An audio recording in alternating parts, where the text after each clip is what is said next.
ಪ್ರಭು ನಿಮ್ಮೊಡನೆ ಇರಲಿ, ನಿಮ್ಮ ಆತ್ಮದೊಡನೆಯೂ ಇರಲಿ. ಸಂತ ಮಾರ್ಕನು ಬರೆದ ಶುಭ ಸಂದೇಶದಿಂದ ವಾಚನ.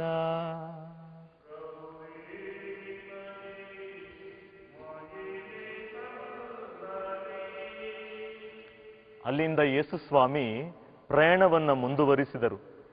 ದಾರಿಯಲ್ಲಿ ಒಬ್ಬನು ಅವರ ಬಳಿಗೆ ಓಡಿ ಬಂದು ಮೊಣಕಾಲೂರಿ, ಒಳ್ಳೆಯ ಗುರುವೇ, ಅಮರ ಜೀವವು ನನಗೆ ಪ್ರಾಪ್ತಿಯಾಗಬೇಕಾದರೆ ನಾನೇನು ಮಾಡಬೇಕು ಎಂದು ಕೇಳಿದನು. ನೀನು ನನ್ನನ್ನು ಒಳ್ಳೆಯವನೆಂದು ಕರೆಯುವುದೇಕೆ? ದೇವರೊಬ್ಬರನ್ನ ಬಿಟ್ಟರೆ ಬೇರೆ ಯಾರೂ ಒಳ್ಳೆಯವರಲ್ಲ. ದೈವಾಜ್ಞೆಗಳು ನಿನಗೆ ತಿಳಿದೇವೆ. ನರಹತ್ಯೆ ಮಾಡಬೇಡ, ವ್ಯಭಿಚಾರ ಮಾಡಬೇಡ, ಕದಿಯಬೇಡ, ಸುಳ್ಳು ಸಾಕ್ಷಿ ಹೇಳಬೇಡ, ಮೋಸ ಮಾಡಬೇಡ, ನಿನ್ನ ತಂದೆ ತಾಯಿಗಳನ್ನು ಗೌರವಿಸು ಎಂದು ಉತ್ತರವಿತ್ತರು. ಅದಕ್ಕೆ ಅವರು, ಗುರುದೇವ, ನಾನು ಬಾಲ್ಯದಿಂದಲೇ ಇವನ್ನೆಲ್ಲವನ್ನ ಅನುಸರಿಸಿಕೊಂಡು ಬಂದಿದ್ದೇನೆ ಎಂದು ಹೇಳಿದನು. ಆಗ ಯೇಸು ಅವನನ್ನು ಮಮತೆಯಿಂದ ಈಕ್ಷಿಸಿ, ನೀನು ಮಾಡಬೇಕಾದ ಕಾರ್ಯವೊಂದು ಬಾಕಿ ಇದೆ. ಹೋಗು, ನಿನ್ನ ಆಸ್ತಿ ಪಾಸ್ತಿಯನ್ನೆಲ್ಲ ಮಾರಿ ಬಡಬಗ್ಗರಿಗೆ ದಾನ ಮಾಡು. ಸ್ವರ್ಗದಲ್ಲಿ ನಿನಗೆ ಸಂಪತ್ತು ಇರುತ್ತದೆ. ನೀನು ಬಂದು ನನ್ನನ್ನು ಹಿಂಬಾಲಿಸು ಎಂದರು. ಯೇಸುವಿನ ಈ ಮಾತನ್ನ ಕೇಳುತ್ತಲೇ ಅವನ ಮುಖ ಪೆಚ್ಚಾಯಿತು.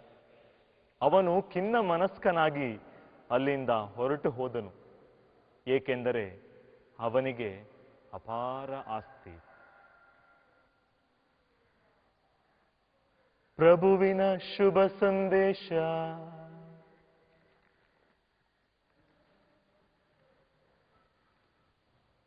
ಆಸ್ತಿ, ಹಣ ನಿರ್ವಹಣೆ ಕುಟುಂಬ ಸಮಾಧಾನಕ್ಕೆ ಪ್ರೇರಣೆ. ಸಮಾಧಾನವನ್ನು ಹುಡುಕುತ್ತಾ ವಿವಾಹ ಜೀವನದಲ್ಲಿ, ಕುಟುಂಬ ಜೀವನದಲ್ಲಿ ಈ ಬಂಡಿಯನ್ನ ಸಾಗಿಸುತ್ತಿರುವಂತ ದಂಪತಿಗಳೇ, ಪ್ರಭು ಯೇಸು ನಿಮ್ಮೊಂದಿಗೆ ಈ ದಿನ ಮಾತನಾಡಲಿಕ್ಕೆ ಇಷ್ಟಪಡ್ತಾರೆ. ಕಷ್ಟದಲ್ಲಿ, ನೋವುಗಳಲ್ಲಿ, ಬೇಸರದಲ್ಲಿ ಜೀವನವನ್ನ ಕಳೀತಾ ಇದ್ರೆ, ನಾವೆಲ್ಲ ಒಳ್ಳೆಯದೇ ಮಾಡಿದ್ದೀವಿ, ಯಾರಿಗೂ ಕೆಡುಕು ಮಾಡಿಲ್ಲ, ಆಸ್ತಿ ಇರೋದು ತಪ್ಪ, ಹಣ ಇರೋದು ತಪ್ಪ, ಕಾರ್ ಇರೋದು ತಪ್ಪ, ಬಂಗ್ಲೆ ಇರೋದು ತಪ್ಪ, ಇಷ್ಟೆಲ್ಲ ನಮ್ಮ ಹತ್ರ ಇದ್ರು ಇದೆಲ್ಲ ದೇವರೇ ಕೊಟ್ಟಿದ್ದಲ್ವಾ? ಆದ್ರೆ ಯಾಕೆ ನಮ್ಗೆ ನೆಮ್ಮದಿ ಇಲ್ಲ ಎಂಬ ಪ್ರಶ್ನೆಗಳನ್ನು ಕೇಳ್ತಾ ಇದ್ದೀರಾ? ಹಾಗಾದ್ರೆ ಇವತ್ತು ಯೇಸು ನಿಮ್ಮೊಂದಿಗೆ ಕೆಲವು ಕ್ಷಣ ಮಾತನಾಡಲಿಕ್ಕೆ ಇಷ್ಟಪಡ್ತಾರೆ. ಅವರ ಮಾತುಗಳನ್ನು ಮನಸ್ಸಿಟ್ಟು ಕೇಳಿದ್ದೇ ಆದರೆ ನಿಮ್ಮ ಜೀವನದಲ್ಲಿ, ನಿಮ್ಮ ದಾಂಪತ್ಯ ಜೀವನದಲ್ಲಿ, ಕುಟುಂಬದಲ್ಲಿ ಪರಿವರ್ತನೆಯ ಅಲೆಗಳು ಏಳಲು ಆರಂಭವಾಗುತ್ತವೆ. ಪ್ರಭು ನಿಮ್ಮೊಂದಿಗೆ ಮಾತನಾಡಲು ಹೃದಯವನ್ನ ತೆರೆದಿಡಿ.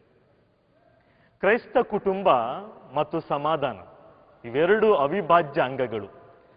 ಸಮಾಧಾನದ ಮಾದರಿಯಾಗಬೇಕೆಂದಲೇ ದೇವರು ಕ್ರೈಸ್ತ ಕುಟುಂಬವನ್ನ ಸಂಸ್ಕಾರವನ್ನಾಗಿಸಿದ್ದು. ಆದರೆ ಯಾವುದು ಮಾದರಿ ಆಗಬೇಕೋ, ಯಾವುದು ಸಮಾಧಾನಕ್ಕೆ ಅತ್ಯುತ್ತಮ ಉದಾಹರಣೆಯಾಗಬೇಕೋ ಅದೇ ಇಂದು ಗೊಂದಲದ ಗೂಡಾಗಿ ಬಿಟ್ಟಿದೆ. ಯಾಕೆ ಈ ತರ ಆಗಿದೆ? ಇದಕ್ಕೆ ಕಾರಣವಾದರೂ ಏನು? ಪ್ರಶ್ನೆಗಳು ಎಲ್ಲರಲ್ಲಿ ಕಾಡ್ತಾ ಇದೆ. ಯಾಕೆ ಹೀಗೆ? ಕಾರಣ 4. ಮೊದಲನೆಯದು, ಕ್ರೈಸ್ತ ಕುಟುಂಬಗಳಲ್ಲಿ ಮೊದಲನೆಯ ಆದ್ಯತೆಯನ್ನ ಹಣದ ವ್ಯಾಮೋಹಕ್ಕೆ ಕೊಟ್ಟಿರುವಂತಹದ್ದು. ಎರಡನೆಯದು ಹಣದ ಮದ. ಮೂರನೆಯದು ವ್ಯಕ್ತಿಗಳಿಗೆ, ಸಂಬಂಧಗಳಿಗೆ ಬೆಲೆ ಇಲ್ಲದೆ ಇರುವಂತಹದ್ದು. ದುಡಿಮೆ, ಸಂಪಾದನೆ, ಶೇಖರಿಸಿ ಇಟ್ಟುಕೊಳ್ಳುವುದಕ್ಕೆ ಬೆಲೆ ಕೊಟ್ಟಿರುವಂತಹದ್ದು. ನಾಲ್ಕನೆಯದು, ಹಣ ಮಾತನಾಡುತ್ತದೆ, ವ್ಯಕ್ತಿಗಳು, ಸಂಬಂಧಗಳು, ಪ್ರೀತಿ ಮಾತನಾಡುವುದು ಕಡಿಮೆ ಮಾಡಿಬಿಟ್ಟಿದೆ.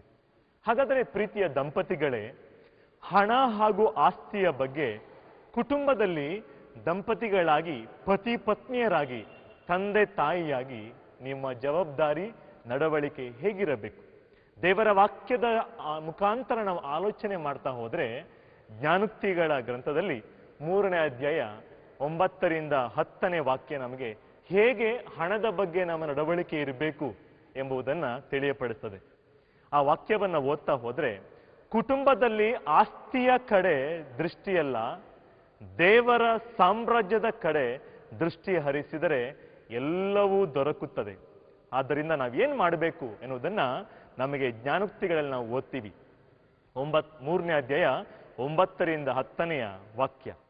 ನಿನ್ನ ಆಸ್ತಿಯನ್ನು ಅರ್ಪಿಸಿ ಸರ್ವೇಶ್ವರನನ್ನ ಸನ್ಮಾನಿಸು. ನಮ್ಮಲ್ಲಿರುವ ಆಸ್ತಿಯನ್ನ ಸರ್ವೇಶ್ವರನ ಕರಗಳಲ್ಲಿ ಕೊಟ್ಟು ಅವರನ್ನು ಸನ್ಮಾನಿಸಬೇಕು. 1ನೇದು, ನಿನ್ನ ಬೆಳೆಯ ಪ್ರಥಮ ಫಲವನ್ನು ಕಾಣಿಕೆಯಾಗಿ ಕೊಡು. ನಮ್ಮ ಬೆಳೆಯ ಪ್ರಥಮ ಫಲವನ್ನ ಆಗಿರ್ಬೋದು 10ರಲ್ಲಿ 1ನೇ ಭಾಗವನ್ನ. ನೀವು ಬೇಸಾಯ ಮಾಡುವ ವ್ಯಕ್ತಿಗಳಾಗಿದ್ದರೆ, ಕೂಲಿ ಕಾರ್ಮಿಕರಾಗಿದ್ದರೆ 10ನೇ 1 ಭಾಗವನ್ನ, ನಿಮ್ಮ ದುಡಿಮೆಯ 10ನೇ 1 ಭಾಗ ಮಾತ್ರವಲ್ಲ, ಯಾವುದು ನಿಮ್ಮ ಕುಟುಂಬದಲ್ಲಿ ದಿ ಬೆಸ್ಟ್ ಇದೆ, ಅತ್ಯುತ್ತಮವಾಗಿದೆ, ಅದನ್ನ ದೇವರಿಗೆ ಕೊಟ್ಟು ನೋಡಿ. 3ನೇ ಅಂಶವನ್ನ ದೇವರು ನಮಗೆ ಹೇಳ್ತಾರೆ ಈ ಅಧ್ಯಾಯದಲ್ಲಿ. ನಿನ್ನ ಕಣಜಗಳು ದವಸದಿಂದ ಭರ್ತಿಯಾಗುವವು. ಯಾವಾಗ ನಾವು ಕೊಡ್ತೀವಿ, ನಮ್ಮಲ್ಲಿರುವುದನ್ನ ಪ್ರಭುವಿಗೆ ಕೊಡ್ತೀವಿ, ಆಗ ನಮ್ಮ ಕಣಜಗಳು ಭರ್ತಿಯಾಗುತ್ತವೆ. ನಿನ್ನ ತೊಟ್ಟಿಗಳು ದ್ರಾಕ್ಷಾರಸದಿಂದ ತುಂಬಿ ತುಳುಕುತ್ತದೆ. ಸಂಪತ್ತು ಮಾತ್ರವಲ್ಲ, ಸಮೃದ್ಧಿ. ದ್ರಾಕ್ಷಾರಸ ಸಮೃದ್ಧಿಯ, ದೇವರ ಅನುಗ್ರಹದ, ಆಶೀರ್ವಾದದ ಸಂಕೇತವಾಗಿ ಯಾವಾಗಲೂ ನಮ್ಮ ಕುಟುಂಬದಲ್ಲಿ, ನಿಮ್ಮ ಕುಟುಂಬದಲ್ಲಿ ತುಂಬಿ ತುಳುಕುತ್ತದೆ. ದೇವರೇ ಕೊಟ್ಟಿರುವುದನ್ನ ಅವರಿಗೆ ಅರ್ಪಿಸುವುದೆಂದರೆ ಅವರ ಕೊಡುಗೆಯ ಮೇಲೆ ಆಶೀರ್ವಾದವನ್ನ ಬೇಡುವುದು. ನಮ್ಮಲ್ಲಿ ಏನಿದೆ ಎಲ್ಲ ದೇವರೇ ಕೊಟ್ಟಿದ್ದು, ದೇವರಿಗೆ ಯಾಕೆ ಕೊಡಬೇಕು ನಾವು ಅಂತ ಪ್ರಶ್ನೆ ಕೇಳಿರ್ಬೋದು ನಿಮ್ಮಲ್ಲಿ ಹಲವಾರು ಜನರು. ಇವತ್ತು ನಾವು ದೇವರು ಕೊಟ್ಟಿದ್ದನ್ನ ದೇವರಿಗೆ ಕೊಡುವುದು ಅಂತ ಹೇಳಿದ್ರೆ, ದೇವರೇ ಇದು ನೀವು ನನಗೆ ಕೊಟ್ಟಿರುವಂತಹದ್ದು ಆಗಿರ್ಬೋದು, ಆಸ್ತಿ ಆಗಿರ್ಬೋದು, ವಾಹನಗಳು ಆಗಿರ್ಬೋದು, ನಮ್ಮ ಜಾಗ ಆಗಿರ್ಬೋದು, ನಮ್ಮ ಸಂಪಾದನೆ, ಒಳ್ಳೆಯ ಕೆಲಸ ಕಾರ್ಯಗಳು, ಮಕ್ಕಳು, ಇವೆಲ್ಲವನ್ನ ದೇವರಿಗೆ ಅರ್ಪಿಸುವುದು ಅಂತ ಹೇಳಿದ್ರೆ, ದೇವರೇ ಕೊಟ್ಟಿರುವುದಕ್ಕೆ ನಾವು ದೇವರಿಗೆ ಹೇಳ್ತೀವಿ, ದೇವರೇ ಇದು ನಿಮ್ಮ ಕೊಡುಗೆ, ನನ್ನ ಶ್ರಮ ಅಲ್ಲ, ನಿಮ್ಮ ಕೊಡುಗೆ. ಇವೆಲ್ಲವನ್ನು ನಿಮಗೆ ಕೊಡಬೇಕಾದ್ರೆ ಇದರ ಮೇಲೆ ಆಶೀರ್ವಾದವನ್ನ ದೇವರು ಕೊಡ್ತಾರೆ. ಹಾಗಾದ್ರೆ ಪ್ರಿಯರೇ, ದೇವರು ಕೊಟ್ಟಿದ್ದನ್ನ ದೇವರಿಗೆ ಕೊಡ್ಲಿಕ್ಕೆ ಈ ಜ್ಞಾನೋಕ್ತಿಗಳ ಗ್ರಂಥ ನಮ್ಗೆ ಹೇಳ್ತಾ ಇರ್ಬೇಕಾದ್ರೆ ದೇವರ ಆಶೀರ್ವಾದವನ್ನ ಪಡ್ಕೊಳ್ಳಿ ಅಂತ ನಮ್ಗೆ ದೇವರ ವಾಕ್ಯ ಹೇಳುತ್ತೆ. 2ನೇ ಅಂಶವನ್ನ ಜ್ಞಾನೋಕ್ತಿಗಳ ಗ್ರಂಥ ನಮ್ಗೆ ಹೇಳ್ಬೇಕಾದ್ರೆ, ಮತ್ತಾಯನ ಶುಭ ಸಂದೇಶದಲ್ಲಿ 6ನೇ ಅಧ್ಯಾಯ ವಾಕ್ಯ 33 ಓದಿದ್ರೆ, ಯಾವುದಕ್ಕೆ ನಿಮ್ಮ ಕ್ರೈಸ್ತ ಕುಟುಂಬದಲ್ಲಿ, ನಮ್ಮ ಕ್ರೈಸ್ತ ಕುಟುಂಬದಲ್ಲಿ ಆದ್ಯತೆಯನ್ನ ಕೊಡಬೇಕು ಅನ್ನೋದನ್ನ ದೇವರ ವಾಕ್ಯ ನಮ್ಗೆ ಹೇಳುತ್ತೆ. ಯಾವುದಕ್ಕೆ ಆದ್ಯತೆಯನ್ನ ಕೊಡಬೇಕು? ಎಸ್ ಸ್ವಾಮಿ ಹೇಳ್ತಾರೆ, ಹಣಕ್ಕಲ್ಲ. ನಾವು ಯಾವುದಕ್ಕೆ ಆದ್ಯತೆಯನ್ನ ಕೊಡಬೇಕು? ದೇವರ ಸಾಮ್ರಾಜ್ಯಕ್ಕಾಗಿ ತವಕಪಡಿ. ಏನು ದೇವರ ಸಾಮ್ರಾಜ್ಯ? ಶಾಂತಿ, ಸಮಾಧಾನ, ಇವೆಲ್ಲವೂ ದೇವರ ಸಾಮ್ರಾಜ್ಯ. ಅದಕ್ಕಾಗಿ ತವಕಪಡಿ. ಅದರ ಜೊತೆಯಲ್ಲಿ ನಿಮ್ಗೆಲ್ಲವೂ ಸಿಗುತ್ತದೆ. ಇಂದು ತುಂಬಾ ಕುಟುಂಬಗಳಲ್ಲಿ ಯಾವುದಕ್ಕೆ ನಾವು ಆದ್ಯತೆ ಕೊಡಬೇಕು ಅದಕ್ಕೆ ಆದ್ಯತೆಯನ್ನ ಕೊಡ್ತಾ ಇಲ್ಲ. ಆ ಕಾರಣಕ್ಕಾಗಿ ಇವತ್ತು ನಾವು ನಮ್ಮ ಕುಟುಂಬದಲ್ಲಿ ಯಾವಾಗಲೂ ದುಃಖದ ರಹಸ್ಯಗಳನ್ನು ಧ್ಯಾನಿಸ್ತಾ ಇದ್ದೀವಿ.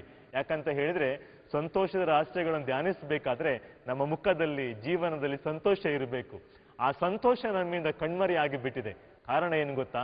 ನಮ್ಮ ಜೀವನ ಶೇಖರಿಸಿಟ್ಟುಕೊಳ್ಳುವುದರಲ್ಲೇ ನಾವು ಸಂತೃಪ್ತಿಯನ್ನು ಹುಡುಕ್ಲಿಕ್ಕೆ ಆರಂಭ ಮಾಡಿದ್ದೀವಿ. ಅಲ್ಲಿ ಸಮಾಧಾನ ಇಲ್ಲ ಪ್ರಿಯರೇ. ಶೇಖರಿಸಿಟ್ಟುಕೊಳ್ಳುವುದು, ದುಡಿಮೆಯಲ್ಲೇ, ಸಂಪಾದನೆಯಲ್ಲೇ ನಮಗೆ ಸಮಾಧಾನ ಇಲ್ಲ. ಸಮಾಧಾನ ದೇವರ ಸಾಮ್ರಾಜ್ಯಕ್ಕಾಗಿ ತವಕಪಟ್ಟಾಗ ಇದೆ. ಕುಟುಂಬದಲ್ಲಿ ಆಸ್ತಿ, ಅಂತಸ್ತು, ಹಣ ದೊರೆತನ ಮಾಡಬಾರ್ದು. ಅಲ್ಲಿ ಪ್ರೀತಿ ದೊರೆತನ ಮಾಡಬೇಕು. ಇದನ್ನು ಹೇಳಬೇಕಾದ್ರೆ, ಕುಟುಂಬದಲ್ಲಿ ಯಾರು ಹೆಚ್ಚಾಗಿ ಅಧಿಕಾರ ನಡೆಸ್ತಾರೆ? ನಿಮ್ಮಲ್ಲಿ ತುಂಬಾ ಜನ ಹೇಳ್ಬೋದು, ನಮ್ಮ ಪತಿ, ಮಕ್ಕಳು ಹೇಳ್ಬೋದು, ನಮ್ಮ ಡ್ಯಾಡಿ ಅಧಿಕಾರ ನಡೆಸ್ತಾರೆ. ಯಾಕಂದ್ರೆ ಅವ್ರು ಕೆಲಸಕ್ಕೆ ಹೋಗ್ತಾರೆ, ಅವ್ರ ಹತ್ರ ಹಣ ಇದೆ, ಡಿಸಿಷನ್ ತಗೊಳ್ಳೋ, ನಿರ್ಧಾರ ತೆಗೆದುಕೊಳ್ಳೋ ವ್ಯಕ್ತಿ ಅವರು ಅಂತ ಹೇಳ್ಬೋದು. ನಿಜವಾಗಿ ಒಂದು ಮಾತನ್ನ ಹೇಳಬೇಕು ಅಂತ ಹೇಳಿದ್ರೆ, ಮನೆಯಲ್ಲಿ ಅಧಿಕಾರ ನಡೆಸುವಂತವರು ದುಡ್ಡಿರುವ ವ್ಯಕ್ತಿಯಲ್ಲ, ನಿಮ್ಮ ತಂದೆಯಲ್ಲ ಮಕ್ಕಳೇ, ನಿಮ್ಮ ಪತಿಯಲ್ಲ ಪತ್ನಿಯಂದಿರೆ, ಆದರೆ ಅಧಿಕಾರ ನಡೆಸುವಂತವರು ತಾಯಿ. ಯಾಕಂತ ಹೇಳಿದ್ರೆ, ತಂದೆ ಹಣದ ಮುಖಾಂತರ ಅಧಿಕಾರ ನಡೆಸಿದ್ರೆ, ತಮ್ಮ ಬಲದ ಮುಖಾಂತರ ಪುರುಷ ಎನ್ನುವ ಕಾರಣಕ್ಕೆ ಅಧಿಕಾರ ನಡೆಸಿದ್ರೆ, ತಾಯಿ ನಿಜವಾದ ಅಧಿಕಾರವನ್ನ ಪ್ರೀತಿಯಿಂದ ನಡೆಸ್ತಾರೆ. ಎಲ್ಲವನ್ನ ಸಮಜಾಯಿಸಿ, ಎಲ್ಲವನ್ನ ಸುಧಾರಿಸಿಕೊಂಡು ಹೋಗುವಂತವರು ತಾಯಿ. ಹಾಗಾದ್ರೆ ತಾಯಿ ಕುಟುಂಬದಲ್ಲಿ ಒಂದು ಅತ್ಯಂತ ಶ್ರೇಷ್ಠವಾಗಿರುವ ಸಂದೇಶವನ್ನ ಕೊಡ್ತಾರೆ. ಆ ಸಂದೇಶ ಏನು ಅಂತ ಹೇಳಿದ್ರೆ, ಪ್ರೀತಿ ಇಡೀ ಕುಟುಂಬವನ್ನ ಒಂದಾಗಿ ಇಡುತ್ತೆ. ಹಣ ಅಲ್ಲ, ಹಣ ಅಲ್ಲ. ಅದರಿಂದ ಪ್ರೀತಿಯ ಸಹೋದರ ಸಹೋದರಿಯರೇ, ಜ್ಞಾನೋಕ್ತಿಗಳ ಗ್ರಂಥ 23ನೇ ಅಧ್ಯಾಯ ವಾಕ್ಯ 4ರಲ್ಲಿ ನಾವು ಓದಿದ್ರೆ ದೇವರ ವಾಕ್ಯ ನಮ್ಗೆ ಹೀಗೆ ಹೇಳುತ್ತೆ, ದುಡ್ಡಿನ ಆಸೆಗಾಗಿಯೇ ದುಡಿಯೇಬೇಡ.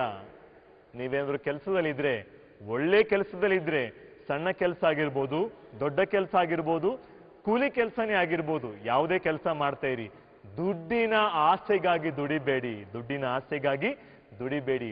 ಹಣವನ್ನೆಲ್ಲ ಅದಕ್ಕೆ ವ್ಯಯ ಮಾಡಬೇಡಿ. ನಿನ್ನ ದೃಷ್ಟಿ ಅದರ ಮೇಲೆ ಬೀಳುವಷ್ಟರಲ್ಲಿ ನೀನು ಸಂಪಾದನೆ ಮಾಡಿದ ಎಲ್ಲವೂ ಮಾಯವಾಗುವುದು. ಅದು ಹೇಗೆ ಅಂತ ಹೇಳಿದ್ರೆ ದೇವರ ವಾಕ್ಯ ಸ್ಪಷ್ಟವಾಗಿ ನಮಗೆ ಹೇಳುತ್ತೆ, ರೆಕ್ಕೆ ಕಟ್ಟಿಕೊಂಡ ಗರುಡನಂತೆ ಆಗಸದತ್ತ ಅದರ ಓಟ. ಯಾರು ಅದರ ಹಿಂದೆ ಓಡ್ತಾರೆ ಇವತ್ತು ಸಮಾಧಾನಕ್ಕಾಗಿ ತವಕ ಪಡ್ತಾರೆ. ಯಾರು ಅದರ ಹಿಂದೆ ಓಡ್ತಾರೆ ಸಂತೃಪ್ತಿಗಾಗಿ ಇವತ್ತು ಅವರು ಕಷ್ಟಪಡ್ತಾ ಇದ್ದಾರೆ. ಪ್ರೀತಿಯ ಸಹೋದರ ಸಹೋದರಿಯರೇ, ನಿಮ್ಮ ಜೀವನದಲ್ಲಿ ಹೀಗೆ ನಡೆದಿದೆಯೇ? ಹಾಗಾದ್ರೆ ಇವತ್ತು ನಿಮ್ಮಲ್ಲಿ ಪ್ರಭು ಹೇಳ್ತಾರೆ, ಆಸ್ತಿ ಅಂತಸ್ತಿನ ಕಡೆ ಗಮನ ಕೊಡಬೇಡಿ, ಬದಲಾಗಿ ಕುಟುಂಬದಲ್ಲಿ ಸಂಬಂಧಗಳಿಗೆ ಗಮನವನ್ನ ಕೊಡಿ, ಕುಟುಂಬದಲ್ಲಿ ಪ್ರೀತಿಗೆ ಗಮನವನ್ನ ಕೊಡಿ, ಕುಟುಂಬದಲ್ಲಿ ಶೇಖರಿಸಿ ಇಟ್ಟುಕೊಳ್ಳುವುದರಲ್ಲಿ ಅಲ್ಲ, ಬಾಂಡ್ಗಳ ಮೇಲೆ ಬಾಂಡ್ ಮಾಡುವುದರಲ್ಲ, FDಗಳ ಮೇಲೆ FD ಹಾಕುವುದರಲ್ಲ, ಶೇರ್ಗಳ ಮೇಲೆ ಶೇರ್ ಕಟ್ಟುವುದರಲ್ಲಿ ಅಲ್ಲ, ಬದಲಾಗಿ ಒಂದು ಅತ್ಯುತ್ತಮವಾಗಿರುವಂತ ಶೇರನ್ನು ಕಟ್ಟಿ, ಅದೇ sharing of love. Sharing of love, sharing of love. 3. ಪ್ರೀತಿಯ ಸಹೋದರ ಸಹೋದರಿಯರೇ, ಕುಟುಂಬದಲ್ಲಿ ಪ್ರೀತಿ ಇಲ್ಲ ಅಂತ ಹೇಳಿದ್ರೆ ಎಲ್ಲವನ್ನ ಕಲ್ಕೊಂಡ ರೀತಿಯಲ್ಲಿ. ಆದ್ದರಿಂದ ಸಂತ ಪೌಲ ಹೇಳ್ತಾರೆ, ತಿಮೋತಿಯರಿಗೆ ಬರೆದ ಪತ್ರ 1ನೇ ಪತ್ರ 6ನೇ ಅಧ್ಯಾಯ ವಾಕ್ಯ 7ರಲ್ಲಿ, ಹುಟ್ಟಿದಾಗ ಈ ಲೋಕಕ್ಕೆ ಏನೂ ತರಲಿಲ್ಲ, ಸಾಯುವಾಗ ಏನನ್ನೂ ಕೊಂಡೋಗುವುದಿಲ್ಲ. ಇಲ್ಲಿ 2 ಹಂತಗಳಿದೆ ಮನುಷ್ಯನ ಜೀವನದಲ್ಲಿ. 2 ಎಕ್ಸ್ಟ್ರೀಮ್ಸ್ ಅಂತ ಹೇಳ್ತೀವಿ, 2 ಅಂತ್ಯಗಳು ಅಂತ ಹೇಳ್ತೀವಿ ನಾವು. ಮೊದಲನೆಯದು ಸಂತ ಪೌಲರು ಹೇಳ್ತಾರೆ ಜನನ, ಇನ್ನೊಂದು ಮರಣ. ಈ ಜನನ ಮತ್ತು ಮರಣ 2 ಅಂತ್ಯಗಳು, ಒಂದು ಆರಂಭ, ಇನ್ನೊಂದು ಅಂತ್ಯ.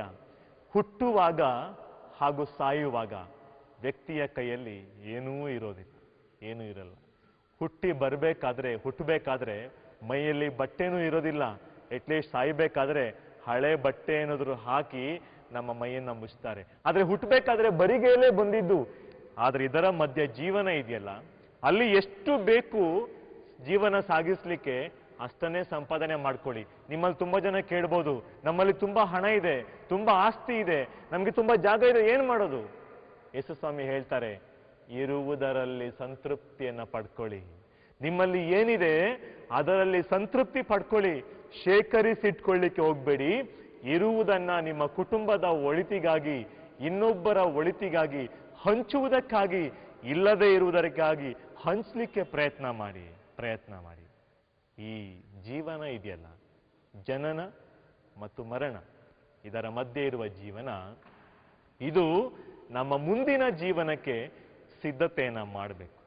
ಇದು ಕುಟುಂಬ ಜೀವನದಲ್ಲಿ ನಾವು ಕಲಿಯಬೇಕಾಗಿರುವಂತಹ ಒಂದು ಪಾಠ.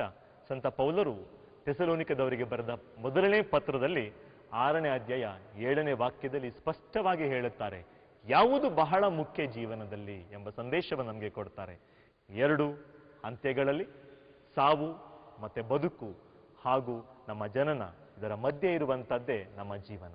ಈ ಜೀವನವನ್ನು ಎಷ್ಟು ಅರ್ಥಗರ್ಭಿತವಾಗಿ ಕಳಿತೀರಾ, ಅಲ್ಲಿದೆ ನಮ್ಮ ಕ್ರೈಸ್ತ ಕುಟುಂಬ ಎಂದು ಇತರರಿಗೆ ನಾವು ಸಾರುವ ಒಂದು ಸಂದೇಶ. ನಾವು ಪ್ರಬೋಧನೆಗಳನ್ನ ಮಾಡ್ಬೇಕಂತಿಲ್ಲ, ಬೈಬಲ್ ಹಿಡಿದು ಎಲ್ಲರಿಗೂ ಸುವಾರ್ತೆ ಸಾರ್ಬೇಕಂತಿಲ್ಲ. ನಮ್ಮ ಕ್ರೈಸ್ತ ಜೀವನದಲ್ಲಿ ನಮ್ಮಲ್ಲಿರುವ ಆಸ್ತಿಯನ್ನ, ಹಣವನ್ನ ಹೇಗೆ ನಿರ್ವಹಿಸ್ತೀವಿ, ಹಾಗೆ ಪ್ರಭುವಿನ ಸಂದೇಶವನ್ನ ಇನ್ನೊಬ್ಬರಿಗೆ ನಾವು ಸಾರ್ತೀವಿ. ಹಾಗಾದ್ರೆ ಪ್ರೀತಿಯ ಸಹೋದರ ಸಹೋದರಿಯರೇ, ಈ ಸಂದೇಶವನ್ನು ನೀವು ಕೇಳ್ತಾ ಇರ್ಬೇಕಾದ್ರೆ ಪ್ರಭು ಸ್ವಲ್ಪ ಮುಂದೆ ಹೋಗಿ ನಮ್ಮ ಮನಸ್ಸನ್ನ ಬೆಳಗಿಸ್ತಾ ಇದ್ದಾರೆ. ಜೀವನ ಸಾಗಿಸಲು ಎಷ್ಟೋ ಬೇಕೋ ಅಷ್ಟನ್ನ ದುಡಿರಿ, ಹೆಚ್ಚಿರುವುದನ್ನ ಇನ್ನೊಬ್ಬರಲ್ಲಿ ಹಂಚಿ ಬಾಳಿ. 2ನೇ ಸಂದೇಶ, ನಿಮ್ಮ ಚಿತ್ತ ಹಣದತ್ತ ಅಲ್ಲ, ದೇವರತ್ತ ಇರಲಿ. ಯಾವಾಗ ನಿಮ್ಮ ಚಿತ್ತ ಹಣದತ್ತ, ಆಸ್ತಿಯತ್ತ, ದುಡಿಮೆಯತ್ತ ಹೋಗ್ಬಿಡುತ್ತೆ, ದೇವರಿಂದ ದೂರ ಹೋಗುತ್ತೆ, ಆಗ ನೀವು ಸ್ವರ್ಗ ಸಾಮ್ರಾಜ್ಯದ ದೂರ ಬರ್ತೀರಾ. ಸ್ವರ್ಗ ಸಾಮ್ರಾಜ್ಯದಿಂದ ದೂರ ಬರೋದು ಅಂತ ಹೇಳಿದ್ರೆ ಸಮಾಧಾನದ ದೂರ ಹೋಗುವಂತಹದ್ದು, ಸಮೃದ್ಧಿಯಿಂದ ದೂರ ಹೋಗುವಂತಹದ್ದು, ಸಂತೃಪ್ತಿಯ ಬದುಕಿನಿಂದ ದೂರ ಹೋಗುವಂತಹದ್ದು. ಹಾಗಾದ್ರೆ ಕುಟುಂಬ ಸಂಬಂಧಗಳಲ್ಲಿ ಹಣದ ವ್ಯಾಮೋಹಕ್ಕೆ ಬೆಲೆ ಕೊಡಬೇಡಿ, ಹಣಕ್ಕೆ, ಆಸ್ತಿಗೆ, ಅಂತಸ್ತಿಗೆ ಬೆಲೆ ಕೊಡಬೇಡಿ. ಬದಲಾಗಿ ಸಂಬಂಧಗಳಿಗೆ ಬೆಲೆ ಕೊಡಿ. ನಿಮ್ಮ ವಿವಾಹ ಒಂದು ಸಂಸ್ಕಾರ, ಆ ಸಂಸ್ಕಾರವನ್ನ ಕಾಪಾಡುವುದರಲ್ಲಿ ಅದಕ್ಕೆ ಬೆಲೆ ಕೊಡಿ ಪ್ರಿಯರೇ. ಆದ್ದರಿಂದ ಥೆಸಲೋನಿಕದವರಿಗೆ ಬರೆದ ಪತ್ರ, ಮೊದಲನೇ ಪತ್ರದಲ್ಲಿ 6ನೇ ಅಧ್ಯಾಯ ವಾಕ್ಯ 10ರಲ್ಲಿ ಸಂತ ಪೌಲರು ಹೇಳುತ್ತಾರೆ, ಹಣದ ವ್ಯಾಮೋಹವೇ ಎಲ್ಲ ಕೆಡುಕಿಗೆ ಮೂಲ. ಯಾಕೆ ಅಂತ ಹೇಳಿದ್ರೆ ಇವತ್ತು ಕುಟುಂಬಗಳಲ್ಲಿ ಎಷ್ಟೋ ಸಮಸ್ಯೆಗಳು ಎದುರು ಬರ್ತಾ ಇದೆ, ಎಷ್ಟೋ ಸಮಸ್ಯೆಗಳಿಗೆ ಒಳಗಾಗಿದ್ದಾರೆ. ವಿಚ್ಛೇದನಕ್ಕೆ ದಂಪತಿಗಳು ಮುಂದೆ ಬರ್ತಾ ಇದ್ದಾರೆ. ಯಾಕಂತ ಹೇಳಿದ್ರೆ ಮನೆಗೆ ಬಂದಾಗ ಇಬ್ರು ಕೆಲಸ ಮಾಡಿ ಮನೆಗೆ ಬರ್ತಾರೆ, ಸುಸ್ತಾಗಿರ್ತಾರೆ. ಕೊನೆಗೆ ಜಗಳದ ಅಂತ್ಯಕ್ಕೆ ಬರುವಂತದ್ದು, ನೀನೆಷ್ಟು ಕೊಡ್ತೀಯಾ ಅಂತ ಪತಿ ಕೇಳಿದ್ರೆ ಪತ್ನಿ ಕೇಳ್ತಾರೆ, ನಿಮ್ಮ ಸಂಬಳ ನನ್ನ ರೇಷನ್ ತರ್ಲಿಕ್ಕೂ ಸಾಕಾಗಲ್ಲ ಕಣ್ರಿ ಅಂತ ಹೇಳಿದಾಗ ಅಲ್ಲಿ ಯಾವಾಗ ಹಣ ಬರುತ್ತೆ ಆವಾಗ ಸಂಬಂಧಗಳು ಬೇರೆ ಆಗ್ತವೆ. ಪ್ರೀತಿಯ ಸಹೋದರ ಸಹೋದರಿಯರೇ, ನನ್ನ ನಲ್ಮೆಯ ದಂಪತಿಗಳೇ, ನಿಮ್ಮ ಜೀವನದಲ್ಲಿ, ಕುಟುಂಬ ಜೀವನದಲ್ಲಿ ಯಾವಾಗ ನಿಮ್ಮ ಸ್ಯಾಲರಿನ ಲೆಕ್ಕ ಹಾಕ್ತೀರಾ ನೀವು, ಅಲ್ಲಿಗೆ ನಿಮ್ಮ ಸಂಬಂಧಗಳು ಬಿರುಕು ಬೀಳಲಿಕ್ಕೆ ಆರಂಭವಾಗುತ್ತೆ. ಯಾವ ದಂಪತಿಗಳು ಹಿಂದೆ ಮುಂದೆ ನೋಡದೆ ಇಬ್ಬರೂ ತನ್ನ ಹಣವನ್ನ ಒಟ್ಟಿಗೆ ಹಾಕಿ ಕುಟುಂಬದಲ್ಲಿ ವ್ಯವಹಾರ ಮಾಡದೆ ಅದನ್ನ ಹಂಚಿಕೊಳ್ತಾರೆ, ಕುಟುಂಬದ ಅಭಿವೃದ್ಧಿಗಾಗಿ ಎರಡನ್ನ ಒಟ್ಟಿಗೆ ಸೇರಿಸಿ ಹಂಚ್ತಾರೆ, ನಾನು ದುಡಿದದ್ದು ನೀವು ದುಡಿದದ್ದು ಅಂತ ಹೇಳಿ ವಿಭಜನೆ ಮಾಡದೆ ಒಟ್ಟಿಗೆ ಇರ್ತಾರೆ, ಅವರ ಕುಟುಂಬದಲ್ಲಿ ಸಮೃದ್ಧಿ ಇರುತ್ತೆ, ಅವರ ಕುಟುಂಬದಲ್ಲಿ ಶಾಂತಿ ಇರುತ್ತೆ, ಅವರ ಕುಟುಂಬದಲ್ಲಿ ಐಕ್ಯತೆ ಇರುತ್ತೆ. ಆ ಕುಟುಂಬ ಮಾತ್ರ ನಿಜವಾದ ಕ್ರೈಸ್ತ ಕುಟುಂಬ. ಯಾಕಂತ ಹೇಳಿದ್ರೆ ಇದೊಂದು ಸಂಸ್ಕಾರ. ಈ ಸಂಸ್ಕಾರವಾಗಿರುವ ಈ ವಿವಾಹ ಜೀವನದಲ್ಲಿ, ಕುಟುಂಬ ಜೀವನದಲ್ಲಿ ವಿಶೇಷವಾಗಿ ಹಂಚಿಕೊಳ್ಳುವುದನ್ನ ನಾವು ತೋರ್ಪಡಿಸಬೇಕು. ಎರಡನೇದಾಗಿ ಥೆಸಲೋನಿಕದವರಿಗೆ ಬರೆದ ಪತ್ರ 6ನೇ ಅಧ್ಯಾಯ ವಾಕ್ಯ 9ರಲ್ಲಿ, ಐಶ್ವರ್ಯವಂತರಾಗಬೇಕೆಂದು ಆಶಿಸುವವರು ಅನೇಕ ಪ್ರಲೋಭನೆಗಳಿಗೆ ಒಳಗಾಗುತ್ತಾರೆ, ನಿರರ್ಥಕವೂ ಹಾನಿಕರವೂ ಆದ ಆಶಾಪಾಶಗಳಿಗೆ ಸಿಕ್ಕಿ ಬೀಳುತ್ತಾರೆ. ಇಂತಹ ದುರಾಸೆಗಳು ಮನುಷ್ಯನನ್ನ ಕೇಡಿಗೂ ವಿನಾಶಕ್ಕೂ ಒಯ್ಯುತ್ತವೆ. ಇವತ್ತು ತುಂಬಾ ಕುಟುಂಬಗಳು ಕಷ್ಟದಲ್ಲಿ ಇವೆ. ಎಂಥ ಕಷ್ಟಗಳು? ನಂಬಿಕೆ ಕಳೆದುಕೊಂಡಿರುವಂತ ಕಷ್ಟಗಳು. ಇವತ್ತು ತುಂಬಾ ಕುಟುಂಬಗಳು ಹಿಂಸೆಗಳನ್ನು ಅನುಭವಿಸ್ತಾ ಇದೆ. ಎಂಥ ಹಿಂಸೆಗಳು? ಮಾನಸಿಕ ಹಿಂಸೆಗಳು. ಎಂಥ ಮಾನಸಿಕ ಹಿಂಸೆಗಳು? ಹಣದ ಕೊರತೆಯ ಹಿಂಸೆಗಳು. ಅವರಲ್ಲಿ ಬೇಕಾಗಿರುವಂತ ಸ್ಯಾಲರಿ ಅವರಿಗೆ ಸಿಗ್ತಾ ಇದೆ, ತುಂಬಾ ಹಣ ಸಂಪಾದನೆ ಮಾಡ್ತಾರೆ, ಆದರೆ ಕೊರತೆಯಲ್ಲಿ ಜೀವಿಸ್ತಾರೆ. ಯಾಕಂತ ಹೇಳಿದ್ರೆ ಅವರ ದೃಷ್ಟಿ ಸಂಬಂಧಗಳ ಮೇಲೆ ಇಲ್ಲ, ಬದಲಾಗಿ ಆಸ್ತಿಯ ಮೇಲೆ ಇದೆ, ಸಂಪಾದನೆ ಮೇಲೆ ಇದೆ. ಅವರ ದೃಷ್ಟಿ ಸಂಬಂಧಗಳ ಮೇಲೆ ಇರಬೇಕಾಗಿತ್ತು, ಸಂಪಾದನೆಗಳ ಮೇಲೆ ಹೋಗಿದೆ. ಹಾಗಾದರೆ ಪ್ರೀತಿಯ ದಂಪತಿಗಳೇ, ನಿಮ್ಮ ದೃಷ್ಟಿಕೋನವನ್ನ ಬದಲಾಯಿಸುವುದಲ್ಲ, ನಿಮ್ಮ ದೃಷ್ಟಿಯನ್ನೇ ಬದಲಾಯಿಸ್ಬಿಡಿ. ಇಡೀ ನಿಮ್ಮ ಕುಟುಂಬದಲ್ಲಿ ಸಮಾಧಾನವನ್ನ ಮತ್ತೆ ಸೃಷ್ಟಿ ಮಾಡಿಕೊಳ್ತೀರಾ. ಹಣ ಯಾಕೆ ಪ್ರಲೋಭನೆಗೆ ನಮ್ಮನ್ನ ಒಳಗಾಗಿಸುತ್ತೆ ಎಂದು ನಿಮ್ಮಲ್ಲಿ ಕೆಲವರು ಪ್ರಶ್ನೆ ಕೇಳ್ತಾ ಇರ್ಬೋದು. ಹಣ ಯಾವಾಗ ಮನುಷ್ಯನಲ್ಲಿ ಎಲ್ಲ ಇದೆ, ಅವನ ಜೀವನದಲ್ಲಿ ದೇವರಿಗೆ ಸ್ಥಾನ ಇರಲ್ಲ. ಯಾವಾಗ ವ್ಯಕ್ತಿಯಲ್ಲಿ ಎಲ್ಲ ಇದೆ, ನಾನೆಲ್ಲ ಮಾಡ್ಲಿಕ್ಕೆ ಸಾಧ್ಯ ಅಂತ ಮನಸ್ಸಲ್ಲಿ ಇರುತ್ತೆ, ಅವಾಗ ಅವನು ಏನು ಮಾಡ್ಲಿಕ್ಕೂ ಒಪ್ಪಲ್ಲ, ದೇವರಿಗಾಗಿ ಜೀವಿಸ್ಲಿಕ್ಕೆ ಒಪ್ಪಲ್ಲ. ವಿಶ್ವಾಸಕ್ಕೂ ಆತ ಹೇಳ್ತಾನೆ, ವಿಶ್ವಾಸ ಇಲ್ಲದೆ ಎಲ್ಲ ಮಾಡ್ಬೋದು, ನನ್ನ ಹತ್ರ ಎಲ್ಲ ಇದೆ, ಎಲ್ಲ ಸಂಪಾದನೆ ಮಾಡ್ಬೋದು. ಎರಡನೇ ಅಂಶ, ನಿರರ್ಥಕತೆ ಅವನಿಗೆ ಶ್ರೇಷ್ಠವಾಗಿ ಬಿಡುತ್ತೆ. ಯಾವುದು ನಿರರ್ಥಕತೆ? ಒಬ್ಬ ವ್ಯಕ್ತಿ ನನ್ನ ಹತ್ರ ಹೀಗೆ ಮಾತಾಡಬೇಕಾದ್ರೆ ಹೇಳ್ತಾ ಇದ್ದ, ಫಾದರ್, ಕೆಲವರು ಊಟಕ್ಕಾಗಿ ಕಿಲೋಮೀಟರ್ ಗಟ್ಟಲೆ ನಡೀತಾರೆ, ಇನ್ನು ಕೆಲವರು ಮಾಡಿದ ಊಟವನ್ನು ಜೀರ್ಣ ಮಾಡಲಿಕ್ಕೆ ಕಿಲೋಮೀಟರ್ ಗಟ್ಟಲೆ ನಡೀತಾರೆ. ವ್ಯತ್ಯಾಸ ಬಹಳ ಇದೆ, ಅಂತರನೂ ಬಹಳ ಇದೆ. ಒಬ್ಬ ಹಸಿವಿನಿಂದ ನಡೀತಾನೆ, ಇನ್ನೊಬ್ಬ ಹಸಿವಿಗಾಗಿ ಅಲ್ಲ, ಹೊಟ್ಟೆ ತುಂಬಿದ ಹೊಟ್ಟೆನ ಜೀರ್ಣ ಮಾಡಿಕೊಡ್ಲಿಕ್ಕೆ ನಡೀತಾನೆ. ಪ್ರಿಯರೇ, ದೇವರಿಂದ ದೂರ ಹೋಗುತ್ತದೆ, ನಿರರ್ಥಕತೆಯ ಜೀವನವಾಗುತ್ತದೆ. ಈ ಸಂದರ್ಭದಲ್ಲಿ ಏನು ಮಾಡಬೇಕು? ನೆಮ್ಮದಿಯ ರಹಸ್ಯವೇನು ಎಂಬ ಪ್ರಶ್ನೆ ನಿಮ್ಮಲ್ಲಿ ಕಾಡ್ತಾ ಇರ್ಬೋದು. ನೆಮ್ಮದಿಯ ರಹಸ್ಯ ಒಂದೇ ಒಂದು ಪ್ರಿಯರೇ, ನೆಮ್ಮದಿಯ ರಹಸ್ಯ ಒಂದೇ ಒಂದು, ಅದೇ ದೈವಭಕ್ತಿ. ನಿಮ್ಮ ಕುಟುಂಬದಲ್ಲಿ ನೆಮ್ಮದಿ ಬೇಕಾ? ನಿಮ್ಮ ಕುಟುಂಬದಲ್ಲಿ ಸಮಾಧಾನ ಬೇಕಾ? ನಿಮ್ಮ ಸಂಬಂಧಗಳು ಪುನಃ ಒಂದು ಸೇರ್ಬೇಕಾ? ಒಂದಾಗಿ ಬಾಳ್ಬೇಕಾ? ಪುನಃ ಪ್ರೀತಿಯಲ್ಲಿ ಬಾಳ್ಬೇಕಾ? ಹಾಗಾದ್ರೆ ದೈವ ಭಕ್ತಿ ಎಂಬ ಕೀಲಿಕೈಯನ್ನ ಇವತ್ತು ನೀವು ಮನೆಯಲ್ಲಿ ಉಪಯೋಗಿಸಬೇಕು, ತೆರೆಯಬೇಕು ನಿಮ್ಮ ಮನೆಯಲ್ಲಿ ದೈವ ಭಕ್ತಿ ಎಂಬ ಕೀಲಿಕೈಯನ್ನ. ಆವಾಗ ದೇವರ ವಾಕ್ಯವನ್ನ ತೆಗೆದು ಓದ್ತಾ ಇರ್ಬೇಕಾದ್ರೆ, ಓದಿ ಜ್ಞಾನೋಕ್ತಿಗಳ ಗ್ರಂಥವನ್ನ ಹೇಗೆ ನಿಮ್ಮ ಕುಟುಂಬಗಳಲ್ಲಿ ಹಣ ಮತ್ತು ಆಸ್ತಿಯನ್ನು ನಿರ್ವಹಿಸಬೇಕು ಅಂತ ಜ್ಞಾನೋಕ್ತಿಯಲ್ಲಿ ಬಿಡಿಸಿ ಬಿಡಿಸಿ ಹೇಳ್ತಾರೆ. ಅದನ್ನು ಓದಿ ಪಾಲಿಸ್ಲಿಕ್ಕೆ ಆರಂಭ ಮಾಡಿದ್ರೆ ನೀವು ಎಲ್ಲೂ ಧ್ಯಾನಕೂಟಕ್ಕೆ ಹೋಗ್ಬೇಕಂತಿಲ್ಲ ಪ್ರಿಯರೇ, ಎಲ್ಲೂ ಕೌನ್ಸಿಲಿಂಗ್ಗೆ ಹೋಗ್ಬೇಕಂತಿಲ್ಲ. ಕೀಲಿಕೈ ನಿಮ್ಮ ಹತ್ರನೇ ಇದೆ. ಅದನ್ನು ನಿಧಾನವಾಗಿ ತೆರೀರಿ, ಪ್ರಭು ನಿಮ್ಮೊಂದಿಗೆ ಮಾತನಾಡ್ತಾರೆ. ದೇವರ ವಾಕ್ಯವನ್ನ ಯಾವ ಕುಟುಂಬ ತೆರೆಯುತ್ತೆ ಅಲ್ಲಿ ಪ್ರಭು ಪ್ರಸನ್ನರಾಗಿರ್ತಾರೆ. ಆದ್ರಿಂದ ಇಲ್ಲಿ 2 ಘಟನೆಗಳು ನಿಮ್ಮ ಮುಂದೆ ಹೇಳಲಿಕ್ಕೆ ಇಷ್ಟಪಡ್ತೇನೆ. ಸ್ವಲ್ಪ ಸಮಯದ ಮುಂಚೆ ಆರಂಭದಲ್ಲಿ ನಾವು ಕೇಳಿರುವಂತ ಮಾತು, ಪ್ರಭುವಿನ ಮಾತುಗಳು ಸಿರಿವಂತ ವ್ಯಕ್ತಿ ಅಥವಾ ಸಿರಿತನದಲ್ಲಿರುವಂತ ಯುವಕನ ಬಗ್ಗೆ. 2ನೇ ಘಟನೆ ನಿಮ್ಮ ಮುಂದೆ ಹೇಳಲಿಕ್ಕೆ ಇಷ್ಟಪಡ್ತೇನೆ, ಅದು ಜಕ್ಕಾಯನ ಜೀವನ. ಸಿರಿವಂತ ವ್ಯಕ್ತಿ ಪ್ರಭುವಿನ ಮುಂದೆ ಬಂದು ಹೇಳ್ತಾನೆ, ನಿತ್ಯ ಜೀವ ಪಡಿಬೇಕಾದ್ರೆ ಏನ್ ಮಾಡ್ಬೇಕು ಸ್ವಾಮಿ? ಆಜ್ಞೆಗಳನ್ನೆಲ್ಲ ಪಾಲಿಸ್ತಾ ಇದ್ದೀನಿ, ದೇವರ ಚಿತ್ತದ ಪ್ರಕಾರ ಜೀವನ ನಡೆಸ್ತಾ ಇದ್ದೀನಿ, ಆದ್ರೂ ಸಮಾಧಾನ ಇಲ್ಲ. ಏನ್ ಮಾಡ್ಬೇಕು? ನನಗೆ ನಿತ್ಯ ಜೀವ ಬೇಕು, ಸ್ವರ್ಗ ಸಾಮ್ರಾಜ್ಯ ಬೇಕು, ಏನ್ ಮಾಡ್ಬೇಕು? ಯಾಕಂದ್ರೆ ಯೇಸು ಹೇಳಿದ್ರು, ಸ್ವರ್ಗ ಸಾಮ್ರಾಜ್ಯಕ್ಕಾಗಿ ತವಕ ಪಡಿ, ಜೊತೆಯಲ್ಲಿ ಎಲ್ಲವೂ ಸಿಗುತ್ತದೆ. ಆದ್ರೆ ಈ ವ್ಯಕ್ತಿ ಏನ್ ಮಾಡ್ತಾನೆ ಅಂತ ಹೇಳಿದ್ರೆ, ಯೇಸುವಿನಲ್ಲಿ ಕೇಳಬೇಕು, ಎಲ್ಲಿ ಸ್ವರ್ಗ ಸಾಮ್ರಾಜ್ಯ ಇದೆ, ಹೇಗೆ ಸ್ವರ್ಗ ಸಾಮ್ರಾಜ್ಯವನ್ನ ಸೇರ್ಬೇಕು ಅಂತೇಳಿ ಬಂದು ಕೇಳಿದಾಗ ಯೇಸು ಹೇಳ್ತಾರೆ, ಆಜ್ಞೆಗಳೆಲ್ಲ ಪಾಲಿಸ್ತಾ ಇದೆಯಾ? Very good. ಆದ್ರೆ ಒಂದು ಬಹಳ ಮುಖ್ಯವಾಗಿ ನೀನು ಮಾಡಬೇಕು, ನಿನ್ನ ಸಿರಿ ಸಂಪತ್ತನ್ನ ಬಡಬಗ್ಗರಿಗೆ ದಾನ ಮಾಡು, ನೀನಾದರೂ ನನ್ನನ್ನು ಬಂದು ಹಿಂಬಾಲಿಸು. ದೇವರ ವಾಕ್ಯ ಹೇಳುತ್ತೆ, ಆತ ನಿರಾಶನಾಗಿ ಹಿಂದೋಗ್ತಾನೆ. ಪ್ರಭುವಿನ ಬಳಿ ಬಂದಿರುವ ಯಾರು ನಿರಾಶರಾಗಿ ಹಿಂತಿರುಗಲ್ಲ. ದೇವರ ವಾಕ್ಯ ಹೇಳುತ್ತೆ, ಈ ಒಬ್ಬ ಯುವಕ ಬಿಟ್ರೆ ಬೇರೆ ಯಾರು ಹಿಂತಿರುಗಲ್ಲ. ಬಂದ ಪ್ರತಿಯೊಬ್ಬರು ಪ್ರಭುವಿನಿಂದ ಆಶೀರ್ವಾದವನ್ನ ಪಡ್ಕೊಳ್ಳಿಕ್ಕೆ ಬಂದವರು ಆಶೀರ್ವಾದವನ್ನ ಪಡ್ಕೊಂಡು ಹೋಗ್ತಾರೆ. ಬ್ಲೆಸ್ಸಿಂಗ್ ಅನ್ನ ಪಡ್ಕೊಳ್ಳಿಕ್ಕೆ ಬಂದವರು ಪ್ರಭುವಿನ ಕರವನ್ನ ತನ್ನ ಮೇಲೆ ಇಟ್ಕೊಂಡು ಸ್ಪರ್ಶವನ್ನ ಪಡ್ಕೊಂಡು ಅವರ ಮಾತುಗಳನ್ನ ಕೇಳಿನೂ ಗುಣ ಹೊಂದ್ಕೊಂಡು ಹೋಗ್ತಾರೆ. ಆದ್ರೆ ಈ ವ್ಯಕ್ತಿ ಮಾತ್ರ ನಿರಾಶನಾಗಿ ಹೋಗ್ತಾನೆ. ಯಾಕಂತ ಹೇಳಿದ್ರೆ, ವೈದ್ಯರ ಬಳಿ ಹೋದಾಗ ವೈದ್ಯರು ಹೇಳ್ತಾರೆ, ಕೆಲವು ಪಥ್ಯಗಳನ್ನ ಮಾಡಿ ಅಂತೇಳಿ. ನಾವು ಪಥ್ಯ ಮಾಡದೆ ಗುಣ ಆಗ್ಬೇಕಂದ್ರೆ ಎಲ್ಲಿಂದ ಗುಣ ಆಗುತ್ತೆ? ಹಾಗೇನೆ ಯೇಸು ಹೇಳ್ತಾರೆ, ನಿನ್ನ ರೋಗ ಗುಣ ಆಗ್ಬೇಕಂದ್ರೆ ಒಂದು ಪಥ್ಯ ಮಾಡಬೇಕು. ಆ ಒಂದು ವಿಷಯವನ್ನ ಬಿಟ್ಟು ಬಿಡು, ನಿನ್ನ ಇಡೀ ಜೀವನ ಪರಿವರ್ತನೆ ಆಗುತ್ತೆ. ಏನದು ವಿಷಯ? ನಿನ್ನ ಸಿರಿ ಸಂಪತ್ತು ನಿನಗೆ ಅಡೆತಡೆಯಾಗಿದೆ, ಅದನ್ನ ಬಡಬಗ್ಗರಿಗೆ ಕೊಟ್ಟುಬಿಡು, ಅಲ್ಲಿದೆ ಸ್ವರ್ಗ ಸಾಮ್ರಾಜ್ಯ. ಅವರ ಬಾಳಲ್ಲಿ ಸ್ವರ್ಗ ಸಾಮ್ರಾಜ್ಯವನ್ನು ನೋಡು, ಸಂತೋಷ ಪಡು ಅಂತ ಹೇಳ್ತಾರೆ. ಪ್ರಿಯರೇ, ಆ ವ್ಯಕ್ತಿಯಲ್ಲಿ ತುಂಬಾ ಹಣ ಇತ್ತು. ಅವನಿಗೆ ಅದನ್ನೆಲ್ಲ ಮಾರಿ ಬಡಬಗರಿಗೆ ಕೊಡ್ಲಿಕ್ಕೆ ಇಷ್ಟ ಆಗಿಲ್ಲ, ಎಲ್ಲ ಬಿಡ್ತಾನೆ, ಸೀದಾ ಮನೆಗೆ ಹೋಗ್ಬಿಡ್ತಾನೆ. 2ನೇ ವ್ಯಕ್ತಿಯ ಘಟನೆ ಬಹಳ ಇಂಪಾರ್ಟೆಂಟ್, ಬಹಳ ಪ್ರಮುಖವಾಗಿರುವಂತಹದ್ದು. 2ನೇ ಘಟನೆ ಜಕ್ಕಾಯನ ಜೀವನದಲ್ಲಿ. ಅವನು ಸಹ ಹಣವಿರುವಂತ ವ್ಯಕ್ತಿ, ಹಣವಿರೋ ವ್ಯಕ್ತಿ. ಯೇಸು ಮನೆಗೆ ಭೇಟಿ ಕೊಡ್ತೀನಿ ಅಂದ ತಕ್ಷಣ ಅವನಲ್ಲಿ ಸಂತೋಷ ಮಾತ್ರ ಅಲ್ಲ, ಮನೆಯ ಬಾಗಿಲನ್ನು ತೆರೆದು ಸ್ವಾಗತ ಮಾಡ್ತಾನೆ. ಹೋದಾಗ ಬದಲಾವಣೆ ನೋಡಿ, ಇಲ್ಲಿ ಬದಲಾವಣೆ. ಮೊದಲನೆಯ ಘಟನೆಯಲ್ಲಿ ಆ ಸಿರಿತನದಲ್ಲಿರುವಂತ ಶ್ರೀಮಂತ ಯುವಕ ಕೊಡ್ಲಿಕ್ಕೆ ಕಷ್ಟಪಡ್ತಾನೆ, ಕೊಡ್ಲಿಕ್ಕೆ ಆಗದೆ, ಆಸ್ತಿಯನ್ನ ಮಾರ್ಲಿಕ್ಕೆ ಆಗದೆ ಬೇಸರದಲ್ಲಿ ಹೋಗ್ತಾನೆ. ಆದ್ರೆ ಜಕ್ಕಾಯ ಏನ್ ಮಾಡ್ತಾನೆ ಗೊತ್ತಾ? ಯೇಸು ಸ್ವಾಮಿ ಅವನಲ್ಲಿ ಏನೂ ಕೇಳಲ್ಲ, ಸುಮ್ಮನೆ ಕೂತಿರ್ತಾರೆ. ಯೇಸುವಿನ ಪ್ರಸನ್ನತೆ ಇದೆಯಲ್ಲ, ಅವನ ಜೀವನ ಪರಿವರ್ತನೆ ಮಾಡುತ್ತೆ.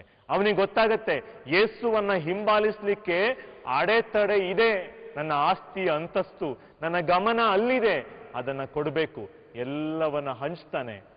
ಆಮೇಲೆ ಯೇಸು ಅವನಿಗೆ ಕರೆಯಲ್ಲ, ಹಿಂಬಾಲಿಸು ಅಂತೇಳಿ, ಅವನೇ ಹಿಂಬಾಲಿಸಿ ಹೋಗ್ತಾನೆ. ಪ್ರಿಯರೇ, ಈ ಘಟನೆಯ ಮುಖಾಂತರ ನಿಮ್ಗೆ ತಿಳಿದಿರ್ಬೋದು, ದೇವರ ವಾಕ್ಯ ನಮ್ಗೆ ಹೇಳುವ ಸಂದೇಶವಾದ್ರೇನು? ನಿಮ್ಮ ಗಮನ ಆಸ್ತಿ ಅಂತಸ್ತಿನ ಕಡೆ ಅಲ್ಲ, ಅದನ್ನು ನಿರ್ವಹಿಸುವುದರ ಕಡೆ ಹೋದ್ರೆ ಖಂಡಿತವಾಗಿ ನಿಮ್ಮ ಬಾಳಲ್ಲಿ ಪ್ರಭುವಿನ ಸ್ಪರ್ಶವನ್ನ ಪಡಿತೀರಿ. ಜೀವನದಲ್ಲಿ ಪ್ರಾಪಂಚಿಕ ಬದುಕೆ ಕೇಂದ್ರವಾಗಿರಬಾರದು. ತೃಪ್ತಿ, ಸಮಾಧಾನ ಇದರಿಂದ ಸಾಧ್ಯವಿಲ್ಲ. ನಿಮ್ಮ ಜೀವನದಲ್ಲಿ ಪ್ರಾಪಂಚಿಕ ಜೀವನಕ್ಕೆ ಹೆಚ್ಚಿನ ಗಮನವನ್ನು ಕೊಟ್ಟಿದ್ದೆ ಆದ್ರೆ ನಿಮ್ಮಲ್ಲಿ ತೃಪ್ತಿಯ ಜೀವನ, ಸಂತೃಪ್ತಿಯ ಬದುಕು, ಸಮೃದ್ಧಿಯ ಬದುಕು ಬರಲಿಕ್ಕೆ ಸಾಧ್ಯ ಇಲ್ಲ ಪ್ರಿಯರೇ.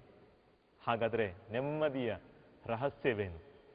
ಹಣದಿಂದಲೇ ನೆಮ್ಮದಿಯಿಂದು ಜೀವನವಿಡೀ ಹಣ ಸಂಪಾದನೆಗಾಗಿ ಜೀವಿಸಿದ ಹಲವಾರು ವ್ಯಕ್ತಿಗಳು ಇಂದು 60 ವರ್ಷಗಳ ಕಾಲ ಕಷ್ಟಪಟ್ಟಿದ್ದೀನಿ, 60 ವರ್ಷಗಳ ಕಾಲ ಹಗಲು ರಾತ್ರಿ ಕಷ್ಟಪಟ್ಟಿದ್ದೀನಿ, ಈಗ ರಿಟೈರ್ಡ್ ಆಗಿದ್ದೀನಿ, ತುಂಬಾ ಹಣ ಇದೆ, ಆಸ್ತಿ ಮಾಡಿದ್ದೀನಿ, ಅಂತಸ್ತು ಇದೆ ಫಾದರ್, ನನಗೆ ಹೆಸರಿದೆ, ಎಲ್ಲ ಇದೆ. ಆದರೆ ಒಂದನ್ನ ಮಾತ್ರ ಇದುವರೆಗೂ ಹುಡುಕ್ತಾ ಇದ್ದೀನಿ, ನೆಮ್ಮದಿ ಇಲ್ಲ, ಸಮಾಧಾನ ಇಲ್ಲ, ಯಾವಾಗಲೂ ಬೇಸರ, ಮಲಗ್ಲಿಕ್ಕೆ ಹೋದ್ರೆ ಒಳ್ಳೆ ನಿದ್ದೆ ಬರಲ್ಲ, ಕೆಟ್ಟ ಕೆಟ್ಟ ಕನಸು ಬೀಳುತ್ತೆ, ಯಾವಾಗ ನಾನು ಏನು ಮಾಡ್ತಾನಂತ ಭಯ ಇದೆ. ಯಾಕಂತ ಹೇಳಿದ್ರೆ ನೀವು ನಿಮ್ಮ ಜೀವನದಲ್ಲಿ 60 ವರ್ಷ, 30 ವರ್ಷ, 40 ವರ್ಷಗಳ ಕಾಲ ಹಗಲು ರಾತ್ರಿ ದುಡಿದಿದ್ದೀರಲ್ವಾ? Very good, ದುಡಿಲೇಬೇಕು. ಆದರೆ ದುಡಿಮೆಗಾಗಿನೇ ಬದುಕಬೇಡಿ, ಸಂಬಂಧಗಳಿಗಾಗಿ ಬದುಕಿ. ದುಡಿಮೆಗಾಗಿನೇ ಜೀವಿಸಬೇಡಿ, ಕುಟುಂಬದಲ್ಲಿ ಪ್ರೀತಿಗಾಗಿ ಆ ಒಂದು ನಿಮ್ಮಲ್ಲಿರುವ ಹಣವನ್ನ, ಆಸ್ತಿಯನ್ನ ಅದಕ್ಕಾಗಿ ಜೀವಿಸಬೇಡಿ, ಬದಲಾಗಿ ಪ್ರೀತಿಗಾಗಿ ಬದುಕಿರಿ. ಹಾಗಾದರೆ ಪ್ರೀತಿಯ ಸಹೋದರ ಸಹೋದರಿಯರೇ, ಆಸ್ತಿ ನಿಮ್ಮೆಲ್ಲರ ಬಾಳಿನಲ್ಲಿ ಕಲಿಸದಿರಲಿ ತಕ್ಕ ಶಾಸ್ತಿ. ಏನು ಮಾಡಬೇಕು? ನಮ್ಮಲ್ಲಿ ಆಸ್ತಿ ಇರೋದು ತಪ್ಪ, ನಮ್ಮಲ್ಲಿ ಹಣ ಇರೋದು ತಪ್ಪ? ಪ್ರಶ್ನೆ ನೀವು ಕೇಳ್ತಾ ಇರ್ಬೋದು. ಆಸ್ತಿ, ಅಂತಸ್ತು ಇವೆಲ್ಲವೂ ಬೇಕು. ಇರುವಾಗ, ದೇವರು ನಮಗೆ ಕೊಟ್ಟಿರುವಾಗ ಅದನ್ನ ಆಶೀರ್ವಾದವನ್ನಾಗಿ ಕೊಟ್ಟು, ನಾವು ಬಡವರನ್ನು ನೋಡಿ ಕೈ ಕಟ್ಟಿ ಸುಮ್ಮನೆ ಇದ್ರೆ ದೇವರು ಹೇಳ್ತಾರೆ, ನಿನ್ನ ಆಸ್ತಿ ಪಾಸ್ತಿನೆಲ್ಲ ಮಾರು. ಅದಕ್ಕೆ ನಾವೇನ್ ಮಾಡಬೇಕು? ಜಕ್ಕಾಯನ ರೀತಿಯಲ್ಲಿ ನನ್ನಲ್ಲಿ ಇರುವುದನ್ನೆಲ್ಲ ಕೊಡುವ ಬದಲು ನನಗೇನು ಅಗತ್ಯ ಇಲ್ಲ ಅದನ್ನ ಕೊಡಿ. ಇನ್ನೊಬ್ಬರ ಮುಖದಲ್ಲಿ ಕೊಟ್ಟು ನೋಡಿ, ನಗು ನೋಡಿ ಅವರ ಮುಖದಲ್ಲಿ, ಅಲ್ಲಿ ಸಂತೃಪ್ತಿಯನ್ನ ಪಡೀರಿ ಪ್ರಿಯರೇ. ದಾಂಪತ್ಯ ಜೀವನದ ಹಲವು ವರ್ಷಗಳನ್ನ ಕಳೆದಿರುವ ದಂಪತಿಗಳು ಇಲ್ಲಿರ್ಬೋದು, ದಾಂಪತ್ಯ ಜೀವನವನ್ನ ಆರಂಭಿಸಿರುವ ದಂಪತಿಗಳು ಇರ್ಬೋದು, ದಾಂಪತ್ಯ ಜೀವನದ 50 ವರ್ಷಗಳನ್ನ ಆಚರಣೆ ಮಾಡ್ತಿರುವ ದಂಪತಿಗಳು ಇಲ್ಲಿರ್ಬೋದು. ಪ್ರೀತಿಯ ದಂಪತಿಗಳೇ, ನಿಮ್ಮ ಗಮನ ಯಾವಾಗಲೂ ಪ್ರಭುವಿನ ಕಡೆ ಇರಲಿ. ಯಾವಾಗ ನಿಮ್ಮ ಚಿತ್ತ ಪ್ರಭುವಿನತ್ತ ಇರುತ್ತೆ, ಆಗ ನಿಮ್ಮ ಕುಟುಂಬದಲ್ಲಿ ಸಮಾಧಾನ ಬರುತ್ತೆ, ಸಮಾಧಾನ ಬರುತ್ತೆ. ನಿಮ್ಮ ಆಸ್ತಿ, ಅಂತಸ್ತು ದೇವರು ಕೊಟ್ಟಿರುವ ವರದಾನ ಅಂತ ಸ್ವೀಕಾರ ಮಾಡಿದರೆ ಅದನ್ನ ಪ್ರಭುವಿಗೆ ಕೊಡಿ, ಆಶೀರ್ವಾದ ಮಾಡ್ತಾರೆ, ನಿಮ್ಮ ಕುಟುಂಬವನ್ನ ಹರಸ್ತಾರೆ. ಒಂದು ನಿಮಿಷ ನಾವೆಲ್ಲ ಕಣ್ಗಳನ್ನ ಮುಚ್ಚೋಣ. ಪ್ರಭು ನಿಮ್ಮನ್ನು ಹರಸುವ ಸಮಯ, ನಿಮ್ಮ ಕುಟುಂಬವನ್ನ ಹರಸುವ ಸಮಯ. ನೀವು ಇದುವರೆಗೆ ಆಸ್ತಿ ಅಂತಸ್ತಿನ ಹಿಂದೆ ಓಡಿ ಸಮಾಧಾನವನ್ನು ಕಳ್ಕೊಂಡಿದ್ದೆ ಆದ್ರೆ, ಈ ಪ್ರಾರ್ಥನೆಯನ್ನ ಕೇಳ್ತಾ ಇರಬೇಕಾದ್ರೆ ನಿಮ್ಮ ಹೃದಯದಲ್ಲಿ ಭರವಸೆಯನ್ನು ಏಸು ತುಂಬುತ್ತಾರೆ. ನೀವು ಹೃದಯದಲ್ಲಿ ಕಳವಳಗೊಳ್ಳದಿರಿ, ದೇವರಲ್ಲಿ ವಿಶ್ವಾಸವಿಡಿ, ನನ್ನಲ್ಲಿ ವಿಶ್ವಾಸವಿಡಿ. ಪ್ರಭುವಿನ ಮಾತುಗಳು, ಯೌವನನ ಶುಭ ಸಂದೇಶ 14ನೇ ಅಧ್ಯಾಯ ವಾಕ್ಯ 1ರಲ್ಲಿ. ಈ ವಾಕ್ಯದಲ್ಲಿ ನಂಬಿಕೆ ಇದ್ರೆ ಕಣ್ಗಳನ್ನು ಮುಚ್ಚೋಣ, ಕೈಗಳನ್ನು ಜೋಡಿಸೋಣ, ಭಕ್ತಿಯಿಂದ ಪ್ರಭುವಿನಲ್ಲಿ ಪ್ರಾರ್ಥಿಸೋಣ. ಪ್ರಭು ಯೇಸುವೆ, ಈ ದಂಪತಿಗಳನ್ನು ನೀವು ಆಯ್ಕೆ ಮಾಡಿದಿರಿ, ಆಶೀರ್ವದಿಸಿದ್ದಿರಿ.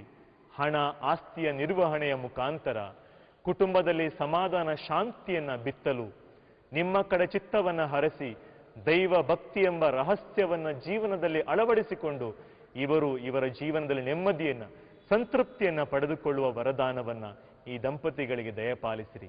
ಕಷ್ಟ ನೋವುಗಳ ಮಧ್ಯೆ ಜೀವನ ಸಾಗಿಸುತ್ತಿರುವ ಇವರಿಗೆ, ಬದುಕಿನ ಜಂಜಾಟವೇ ಶ್ರೇಷ್ಠ ಎಂದಿರುವ ಇವರಿಗೆ ನಿಮ್ಮ ಪ್ರೀತಿಯ ಅನುಭವವನ್ನು ಪಡೆಯಲು ಆಶೀರ್ವದಿಸಿರಿ. ಆಮೆನ್. ಪಿತನ, ಸುತನ ಮತ್ತು ಪವಿತ್ರಾತ್ಮರ ನಾಮದಲ್ಲಿ